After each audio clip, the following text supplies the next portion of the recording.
কুমড়ো শাক আর আলু ভাজা। এটা বাজার থেকে এনেছিল কুমড়ো শাকগুলো, সুন্দর করে কেটে নিয়েছিলাম আর পেঁয়াজ কাঁচামরিচ আর রসুন দিয়ে তেলের মধ্যে দিয়ে ভেজে নিলাম। তারপর কেটে রাখা কুমড়ো শাক আর 2টা আলু দিয়েছিলাম ওর মধ্যে, লবণ হলুদ দিয়ে খুব সুন্দরভাবে নেড়ে চেড়ে ঢাকনা চাপা দিয়ে দিলাম। 2 মিনিট পর পর ওটাকে নাড়িয়ে চাড়িয়ে দিচ্ছিলাম আর এদিকে গ্যাসে ডাল বসিয়ে দিয়েছিলাম।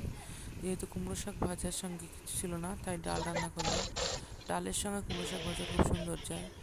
আর এদিকে ভাজাটাকে 2 মিনিট পর পর নাড়িয়ে দিচ্ছিলাম। তা লাস্টে শুধু একটু গোলমরিচ আর জিরার গুঁড়া দিয়ে দিলেই, আর কিছু দেওয়া লাগবে না। একেবারে খুব সহজেই খুব সুন্দর একটা রেসিপি এটা। এটা খেতেও কিন্তু খুব দুর্দান্ত লাগে। আপনারা শুধু ভাত দিয়েও খেতে পারেন বা ডালের সঙ্গে মিক্স করেও খেতে পারেন। এটা কিন্তু খুব সুন্দর। ভিডিওটি যদি একটু ভালো লাগে প্লিজ সাবস্ক্রাইব করবেন, লাইক করবেন, পাশে থাকবেন।